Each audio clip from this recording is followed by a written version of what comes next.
और आप लोगों में उसको बरतुहारी कहा जाता है। तो लोग बरतुहारी करने निकलते थे, पूछते थे एक दूसरे से कि आयो अहाँ के गाँव में वो लड़का ब्याह करे वाला है, तो केहन लड़का खोजे छिए, कते खर्चा करबे? खर्चा कते करबे? 2-3 लाख तक करबे। ये 2-3 लाख वाला लड़का हमरा गाँव में नहीं है। हमारा गाँव में तो 5 लाख 10 लाख 15 लाख करबे तो लड़का सब छे, एका परीक छे, हम देखा दे। तो कहने का अभिप्राय है इस तरह फिर भी वो घूमते थे और इसी क्रम में किसी के दरवाजे पर जाते थे, बातचीत होती थी। अच्छा पहले ही कहूँ न जो खर्चा कते करबे, तो हम तो बातचीत हेबे करते। एगो खर्चा तो की कहूँ, बड़ा लाचारी है। 3.5-4 लाख तक सोचे छिए। आप लोगों में डोंगा कहा जाता है गौना, हम लोगों में द्विरागमन कहते हैं कि गौना होते होते 4-5 लाख तक हम खर्चा करेंगे। अरे बाप, सोने 4-5 भर खरीदेंगे तो उसमें इतना रुपया लगेगा, बाराती में खर्च करेंगे, फलना करेंगे तो 4-5 लाख में क्या होगा। तो इस तरह कहने का इसका भावार्थ है कि लड़कियों का जैसा शील स्वभाव संस्कार आचार विचार रहता है, पैसे के कारण ऐसे लड़के नहीं मिल पाते हैं। शादी हो भी जाती है तो उस शादी में कहीं न कहीं दरार पड़ जाता है। हमारा मोटरसाइकिल 1,61,000 वाला नहीं दिलो तो मान लियो हम सासुर एबे न करबे, लड़का लड़किए के छोड़ देवे। तो इस तरह कहने का अभिप्राय है कि आज के अध्ययनशील समाज में अब लोग ऐसा घूमते भी नहीं हैं। अब हम अक्सर हाँ देखते हैं कि लड़के वाले ही लड़कियों का पता करते हैं कि किस किस घर में लड़की कुमारी है, पढ़ी लिखी है, सुसंस्कारी है, तो वही पता लगाते हैं और वही एक दूसरे को भेजते हैं कि भाई आप पता लगाइए और तैयार कीजिए कि क्या वह घर वाले तैयार हैं।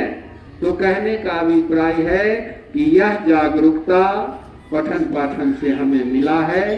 तो इसी परिप्रेक्ष्य में आज के इस बाल विवाह उन्मूलन कार्यक्रम के संग संग दहेज उन्मूलन कार्यक्रम पर परिचर्चा जो आयोजित की गई है, इस परिचर्चा में आइए अब हम लोग इस परिचर्चा की अध्यक्षता निधि मैडम के द्वारा की जा रही है।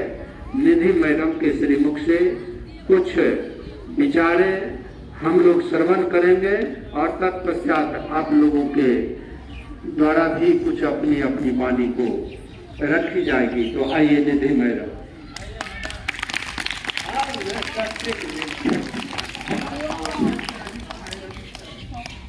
Very good afternoon everyone who is present here.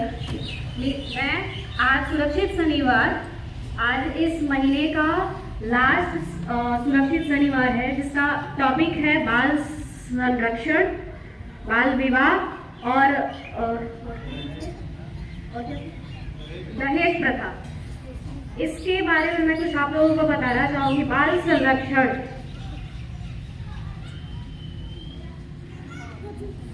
बाल विवाह, बाल शोषण एवं बच्चों के से छेड़छाड़ के संदर्भ में जानकारी देने जा रही हूँ।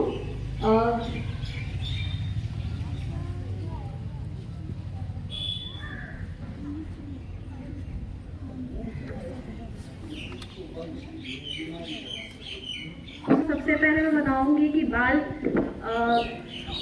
विवाह आप लोग जानते हो आजकल या फिर पहले जो बच्चों की उम्र से पहले शादी कर दी जाती थी, लड़कियों की शादी पहले ही हो जाती थी, जिससे हमें बहुत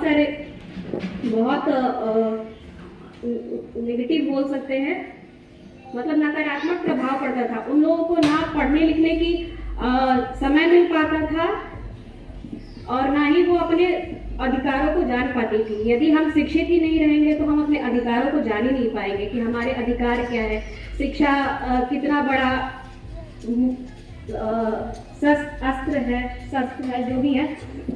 तो इसी संदर्भ में बस इतना ही कहूंगी कि बाल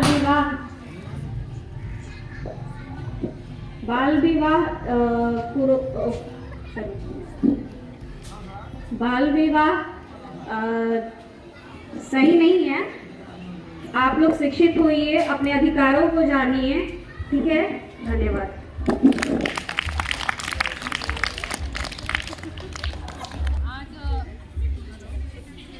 सुरक्षित शनिवार है और आज हम लोगों ने बिना मंच का आयोजन किया है, जिसमें हम छोटी छोटी जो बच्चियां होती हैं जिनका शादी विवाह बहुत ही छोटे उम्र में हो जाता है, उसके बारे में आज हम लोग बात करेंगे।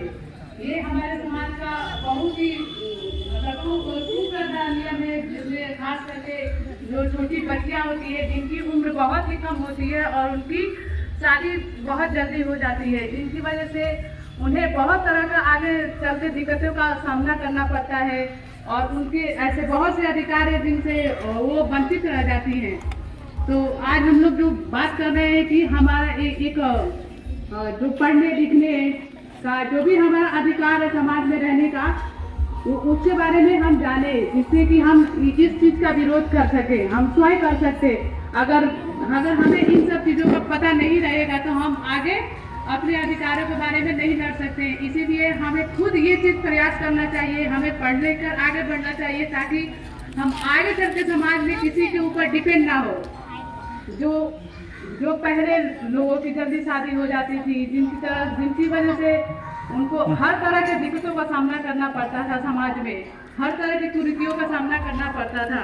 तो आज ऐसा दौर है जिसमें सभी बच्चों को आजकल शिक्षित होना बहुत जरूरी है। शिक्षा पाना हमारा ये एक मौलिक अधिकार है, इसीलिए हमें खुद को शिक्षित करना चाहिए। शिक्षा हमारे जीवन का सबसे पहला लक्ष्य होना चाहिए कि हाँ, हमें जीवन में शिक्षित होना है, ताकि आगे चलकर हम किसी भी चीज के लिए किसी के ऊपर डिपेंड नहीं रहे। ठीक है, और ये चीज हमें, अगर हमारे पेरेंट्स या हमारे घर वाले भी रोकते हैं तो हमें उनको भी ये चीज समझाना चाहिए, खास करके जो लड़कियां हैं उनको, ताकि वो शिक्षित हो, उनके मम्मी पापा भी उनको हेल्प करे, उनको पढ़ाई लिखाई में, उनकी जल्दी शादी विवाह ना कर सके। तो बस इतना ही।